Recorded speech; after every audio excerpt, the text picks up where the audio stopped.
அனைவருக்கும் வணக்கம்.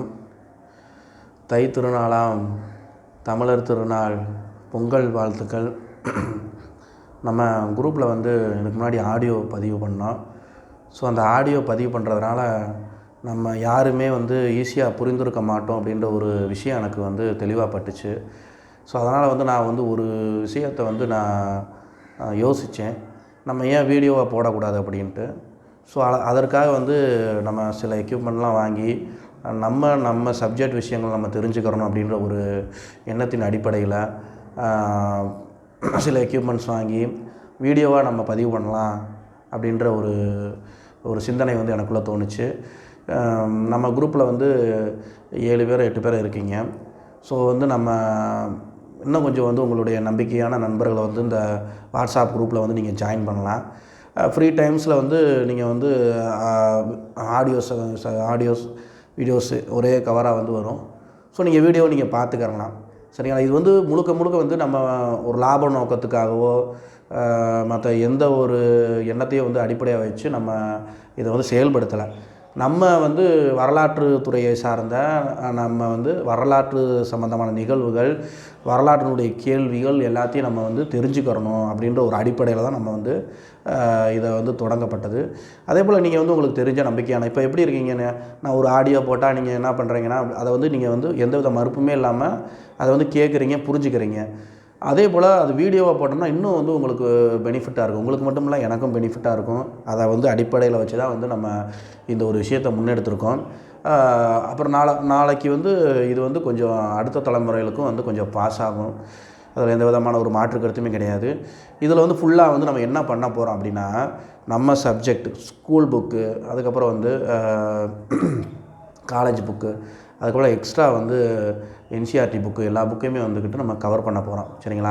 கண்டினியூஸாக போவோம். நம்ம ஏன்ஷியன்ட், மிடிவல், மாடர்ன் அப்படின்ட்டு கண்டினியூஸாக போவோம். இதுக்கு இடையில் நம்ம என்ன விஷயங்களை நம்ம பார்க்க போகிறோம்னாக்கா, தொடர்ந்து சப்ஜெக்ட்டு போர் அடிச்சு போயிடும். ஸோ அதனால் நம்ம சப்ஜெக்ட் ஓரியன்டலாக இருக்கக்கூடிய உலக நடப்புகளை நம்ம பார்க்க போகிறோம். ஏன்னா இப்போது நம்ம நமக்கு ஒரு பண்பாடு, கலாச்சார கூறுகள், உணவு எல்லாமே வித்தியாசமாக இருக்கும். அதே போல் வேறு நாட்டில் என்ன மாதிரி இருக்குது அப்படின்ற ஒரு விஷயங்களையும் நம்ம பார்க்க போகிறோம். ஆனால் முழுக்க 90% வந்துக்கிட்டோம்னாக்கா நம்ம சப்ஜெக்டை தான் நம்ம பார்க்க போகிறோம். அதில் எந்த விதமான மாற்று கருத்துமே கிடையாது, சரிங்களா? சில நேரங்களில் நம்ம உலக விஷயங்களையும் நம்ம கொஞ்சம் நம்ம பார்ப்போம். ஏன்னா அது பார்த்துட்டு வரும்போது நமக்கு கொஞ்சம் எப்படி சொல்கிறதுனா, அதில் கொஞ்சம் ரிலாக்ஸேஷன் கிடைக்கும், சரிங்களா? அதனால் நம்ம நிறையா பேர் பிஹெச்டி படிச்சிருப்பீங்க, நெட்டு செட்டு, இன்னும் காலேஜ் டிஆர்பி, ஸ்கூல் டிஆர்பி எல்லாமே இருக்குது. ஸோ வரப்போகுது. அதே போல் ஒரு பாடம் எடுக்க போகிறீங்கன்னா நமக்கு யூனிட் வாய்ஸாக நமக்கு நிறையா விஷயங்கள் தெரியணும். நம்ம வெளி விஷயங்களை கற்றுக்கிட்டாலுமே ஒரு பாட வாரியான விஷயங்கள் நமக்கு கண்டிப்பாக அவசியப்படுகிறது. யாரோ இப்போ நம்ம ஒரு பாடமே நம்ம எடுத்துக்கிட்டு இருக்கோம்னு வச்சுக்கோங்க, வரலாற்று துறை சார்ந்த ஒரு பேராசிரியர் பாடம் எடுத்துக்கிட்டே இருக்கிறாருன்னு வச்சுக்கோங்க. திடீர்னு ஒரு மாணவன்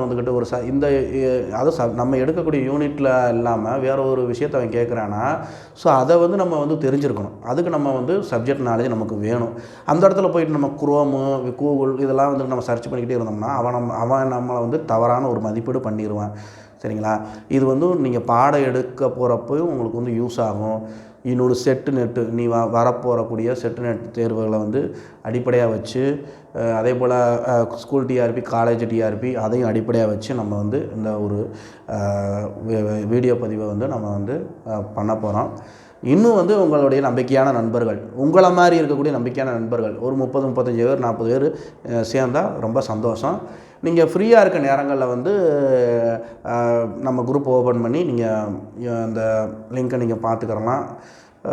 அதனால் ஏன்னா நம்ம எவ்வளவோ நேரங்கள் நம்ம வாழ்க்கையில் வீணடிக்கிறோம். இன்ஸ்டால், வாட்ஸ்அப்பு, ஃபேஸ்புக்கு, நமக்கு பயன்படக்கூடிய, உங்களுக்கும் எனக்கும் பயன்படக்கூடிய விஷயங்களை நம்ம பண்ண போகிறோம். அதுக்கு உங்களுடைய ஒத்துழைப்பு அப்படின்றது ரொம்ப ரொம்ப முக்கியமான ஒரு விஷயமாக தேவைப்படுகிறது. நாளைய தலைமுறைக்கு நல்ல ஒரு கல்வியை, நல்ல ஒரு எப்படி சொல்கிற நல்ல ஒரு கல்வியின் வாயிலாக ஒரு நல்ல ஒரு ஒழுக்க முன்னெடுப்பை நம்ம செய்ய போகிறோம், அவ்வளோதான். ஏன்னா தொடர்ந்து நம்ம எப்படி சொல்கிறது, நம்ம வரலாற்று விஷயங்கள், வரலாறு இல்லைன்னா எதுவுமே கிடையாது, அதுதான் உண்மை. அதனால் வந்து நம்ம வரலாற்று சம்பந்தமான விஷயங்கள் வந்து நமக்கு எவ்வளவு தென்பட்டாலும் வரலாற்றில் நடந்த உண்மைகளை வந்து நம்ம வந்து தெரிஞ்சுக்கிறணும். அதுதான் நமக்கு கேள்வியாக கேட்குறாங்க. இப்போ பானிபட் போர் இந்த விஷயங்கள்லாம் நமக்கு வந்து பானிபட் போர் அப்படின்னு தெரியும். அதாவது வருஷம் என்ன, அதோடைய மாதம் என்ன, அந்த பானிபட் போர்க்களம் எங்கே இருக்குது, அது எந்த இடத்துல இருக்குது, இந்த மாதிரியான பல விஷயங்கள்ல தான் நமக்கு கேள்வி கேட்குறாங்க. ஸோ அதுதான் நமக்கு வந்து முக்கியமான ஒரு விஷயமாக வந்து இருக்க போகுது. சரிங்களா? அதனால் வந்து உங்களுடைய வந்து முக்கியத்துவம் ரொம்ப ரொம்ப முக்கியம். சரிங்களா? அதனால் வந்து நம்ம கண்டிப்பாக வந்து நீங்கள் இனி வந்து ஒரு அரசு கலைக்கல்லூரியில் ஒரு பேராசிரியராக போகலாம், இல்லை வந்து ஒரு ப்ரைவேட் செக்டாரில் வந்து நீங்கள் பேராசிரியர் போகலாம், ஸ்கூலில் கூட போகலாம். ஃபுல் அண்ட் ஃபுல் நமக்கு யூஸ் ஆகும். சரிங்களா? இதில் வந்து எந்த விதமான இதுவுமே கிடையாது. நான் மறுபடியும் லாப நோக்கத்துக்காக பண்ணலை. ஆடியோவாக இருக்குது, வீடியோவாக வந்து உங்கள்கிட்ட போய் சேர்ந்துச்சுன்னா அதனால் பயன்பெற போகிறது நீங்களும் நானும் மட்டும்தான். சரிங்களா? ஒரு கூட்டத்தை வந்துக்கிட்டு ஒரு இடத்துல ஆர்கனைஸ் பண்ணணும் அப்படின்றது வந்து மிகப்பெரிய ஒரு விஷயம். அதே மாதிரி வந்து உங்களுக்கு பல வேலைகள் இருக்கும். ஒரு பேராசிரியர்ன்றப்ப கல்லூரிகளில் பல வேலைகள் இருக்கும். அவங்களால வந்து படிக்க முடியாது. ஸோ ஆனால் அவங்க காலேஜிலேருந்து வந்துட்டால் கண்டிப்பாக வந்து செல்லை வந்து எடுத்து சில விஷயங்கள் பார்ப்பாங்க.